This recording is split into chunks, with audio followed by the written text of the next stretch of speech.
Bonjour à tous. Dans cette capsule, nous allons faire la résolution d'un système d'équations du premier degré à deux variables par la méthode de réduction. La méthode de réduction permet de résoudre algébriquement des systèmes d'équations où il n'est pas facile d'isoler une variable dans l'une des équations. Cette méthode est utile lorsque les systèmes se ramènent à la forme ax plus by est égal à c. Exemple 1. Détermine la solution du système d'équations suivant. 3x plus 7y égale à 54 et 2x plus 5y égale à 38.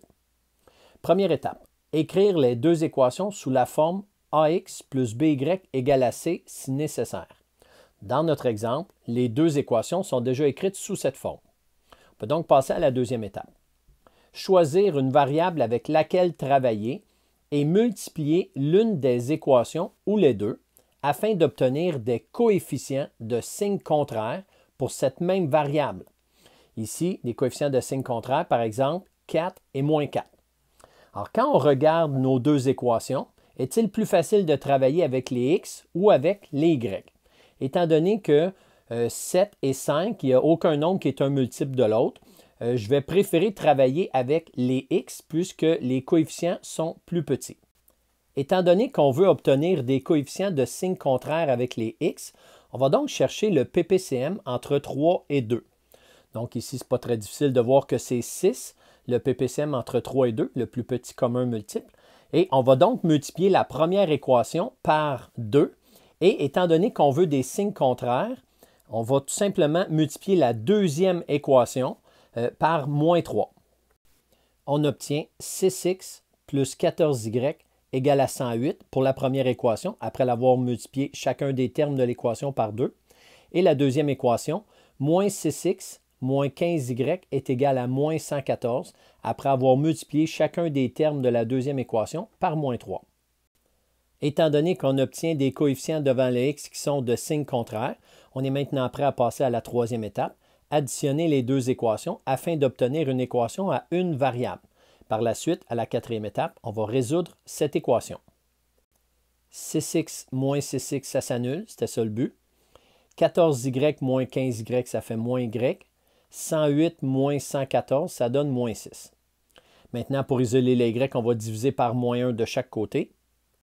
Et on obtient y qui est égal à 6. Cinquième étape, remplacer la valeur obtenue dans l'une des deux équations pour déterminer l'autre variable. Et par la suite, on pourra se vérifier avec la deuxième équation.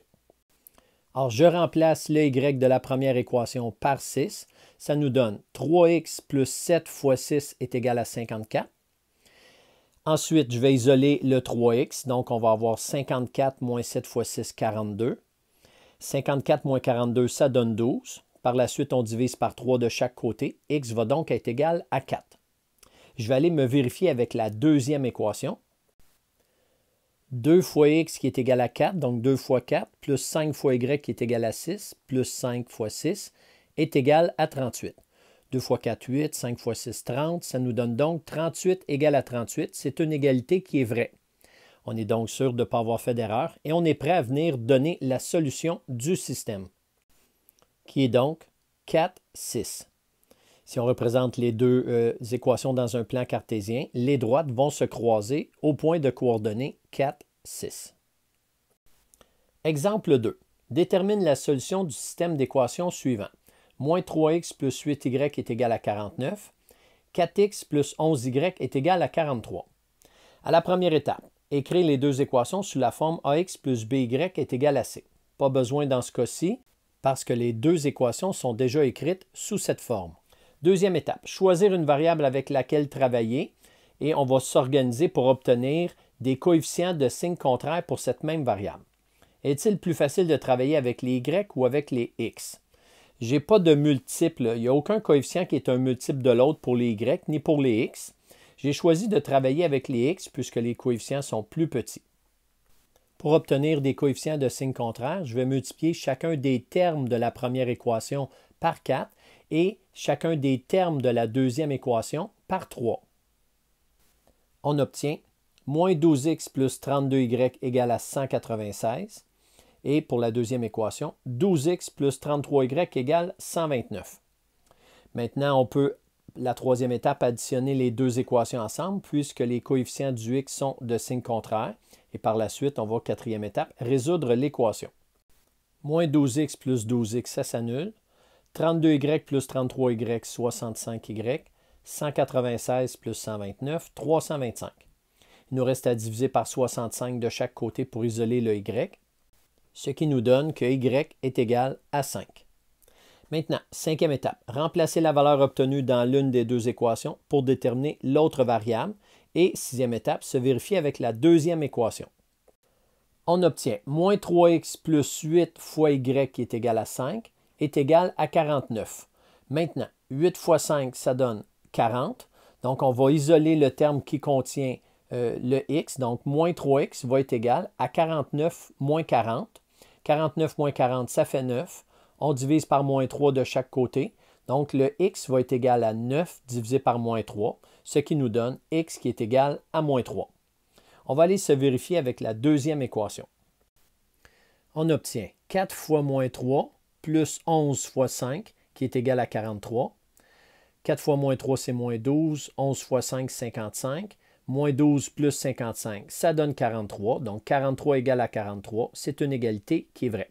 Donc, pas d'erreur de calcul. Et on est prêt à, septièmement, donner la solution du système, qui est donc moins 3, 5. Si les deux droites sont représentées dans le plan cartésien, l'intersection sera donc au point de coordonnées moins 3, 5. Maintenant, si on veut résoudre un problème écrit avec la méthode de réduction.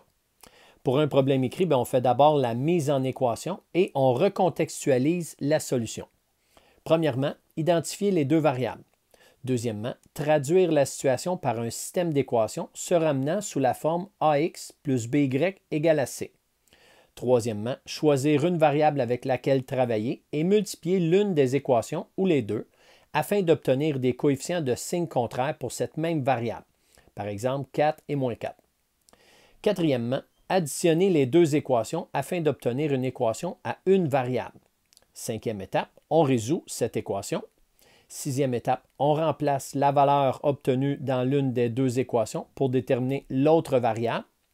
Septième étape, on se vérifie avec la deuxième équation. Et huitième étape, on donne la solution du système dans le contexte du problème. Regardons maintenant l'exemple 3. Le responsable des sports d'une école achète des ballons de volley-ball et des ballons de basket-ball. À sa dernière commande, il a acheté 8 ballons de volley-ball et 7 ballons de basket-ball pour un total de 1 073 $. Cette fois-ci, il a acheté 5 ballons de volley-ball et 9 ballons de basket-ball pour un total de 1 036 $. Sachant qu'on ne tient pas compte des taxes, combien coûte un ballon de volley-ball et un ballon de basket-ball? Ici, on dit que le coût unitaire est demeuré le même. Alors, la première étape, c'est identifier les variables de la situation. X est le prix d'un ballon de volley-ball et Y est le prix d'un ballon de basket-ball. Repérez toujours la question, ici, sachant qu'on ne tient pas compte des taxes, combien coûte un ballon de volley-ball et un ballon de basket-ball. C'est souvent un bon indicateur pour vous indiquer comment identifier vos variables. Deuxième étape, traduire la situation par un système d'équations se ramenant sous la forme ax plus by est égal à c. Alors, je regarde dans le texte, on me parle des ballons de volley-ball et de basket-ball, et ça commence à la deuxième phrase. À sa dernière commande, il a acheté 8 ballons de volley-ball et 7 ballons de basket-ball pour un total de 1 073 $. On peut traduire cette phrase à l'aide de l'équation suivante. 8x plus 7y égale à 1 073.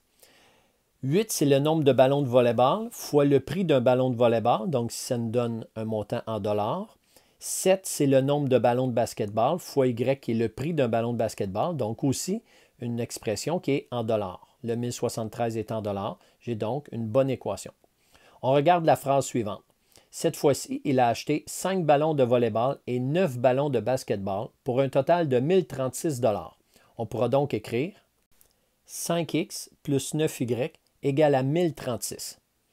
Même principe que tantôt, 5 ballons de volley-ball, donc 5 fois le prix d'un ballon de volley-ball, plus 9 ballons de basket-ball fois le prix d'un ballon de basket-ball, est égal à 1036.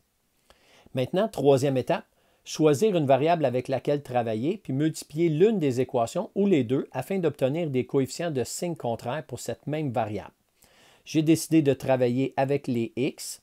Le PPCM entre 5 et 8, ici c'est 40. Je vais multiplier la première équation par 5 et la deuxième équation par moins 8 afin d'obtenir des coefficients de signe contraire. On obtient 40x plus 35y égale à 5365 pour la première équation après avoir multiplié chacun des termes par 5. Et deuxième équation, moins 40x moins 72y est égal à moins 8288 après avoir multiplié chacun des termes de la deuxième équation par moins 8. Maintenant, on est prêt à aller à la quatrième étape, additionner les deux équations afin d'obtenir une équation à une variable. Puis, cinquièmement, on va résoudre l'équation. On obtient moins 37y est égal à moins 2923 après avoir additionné les deux équations. Maintenant, on va diviser par moins 37 de chaque côté, ce qui nous donne y qui est égal à 79. Maintenant, on est prêt à la sixième étape de remplacer la valeur de y obtenue dans l'une des deux équations pour déterminer l'autre variable, donc le x, et se vérifier à la septième étape avec la deuxième équation. Ce qui nous donne 8x plus 7y, donc 7 fois 79, est égal à 1073. 7 fois 79, 553. Donc 8x plus 553 égale à 1073. On va aller soustraire 553 de chaque côté et à la fin, diviser par 8 de chaque côté. On obtient donc 8x égale à 520. Maintenant, en divisant par 8 de chaque côté, x égale à 65. Avec les valeurs de x et de y, on vérifie dans la deuxième équation. 5 fois x qui est égal à 65, plus 9 fois y qui est égal à 79, égale à 1036. 5 fois 65, 325. 9 fois 79, 711. 325 plus 711, ça donne 1036. On a donc 1036 égale à 1036. C'est une égalité qui est vraie. Étant donné qu'on a la bonne réponse, on est prêt à venir écrire la solution. On obtient donc 65 $ pour un ballon de volleyball et 79 $ pour un ballon de basketball. Voilà.